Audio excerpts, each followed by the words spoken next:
GameStop. This is the Debate Me channel. There was just an agreement reached with, let's take a look at it.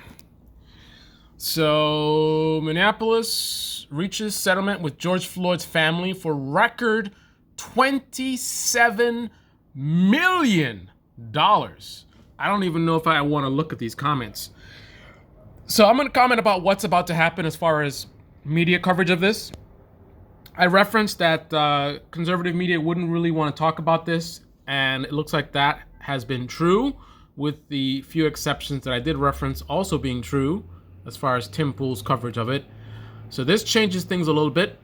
The city of Minneapolis has settled a civil lawsuit with the family of George Floyd for a record $27 million. The settlement was unanimously approved by Minneapolis City Council on Friday. It's the largest pre-trial settlement in a civil rights wrongful death case in American history. George Floyd's horrific death witnessed by millions, but we know that already. So there you have it. So what I'm anticipating, and please don't make fun of me, Dave. Just please bear with me. So what the conservative media was hoping for is riots.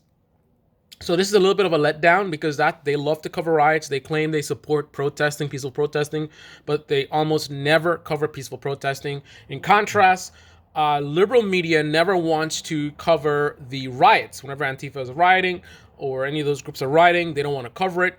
Whenever there's peaceful protesting, yes, this is a great moment in history and civil rights this and Martin Luther King, whatever. Remember, this is a business. Conservative media, business. Liberal media, business. What sells in liberal media is identity politics. You want to talk about race and racism. Now we're not. This is separate from what is real and what's valid and what's important.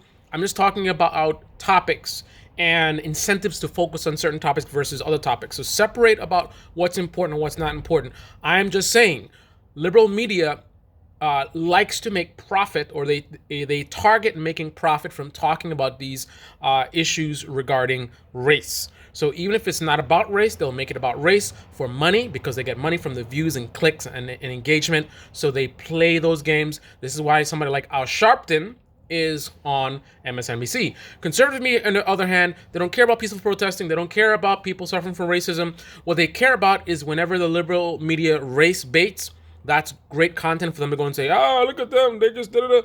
And they like to downplay racism. So anything where it's kind of like, like for example, what's his name? What was his name in Kenosha? I remember it's Blake. For some reason, I'm forgetting this other name. Blake, you know what I'm talking about in Kenosha. That was perfect content for them to go and show how liberal media was not being honest. They were not showing you the two camera angles. They were only showing you one camera angle. They were framing everything from a perspective that was clearly trying to exploit the racial angle. They didn't really have solid evidence of racism necessarily, but they jumped automatically to that conclusion. And I'm saying for profit motives. So that's the kind of stuff that conservative media likes to talk about. But if there's actual racism, if it's clearly racism, if there's no way to smear the victim or flip it around, conservative media has no interest. Look at the Capitol attack. We had actual white supremacists, right? MSNBC will call people white supremacists without any evidence, without any solid evidence, just for profit, right? But here you have actual white supremacists that were at this event, wearing all these racist symbols and things like that. And conservative media, silent. They didn't want to cover it at all.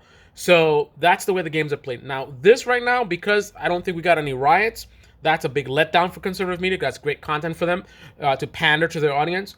Now, I'm thinking with this amount of money, I'm thinking there is an angle that they can make money with, and they're probably going to try to make that angle. So this is going to be the reason why this happened is because of all of the radical left. They're winning all of this bullying tactics, and it's basically like they put a gun to the head of the whole city because they knew if they didn't do something, they were going to burn down the whole city, and this is out of control. This is mob rule, and and George Floyd, he had drugs in his system, and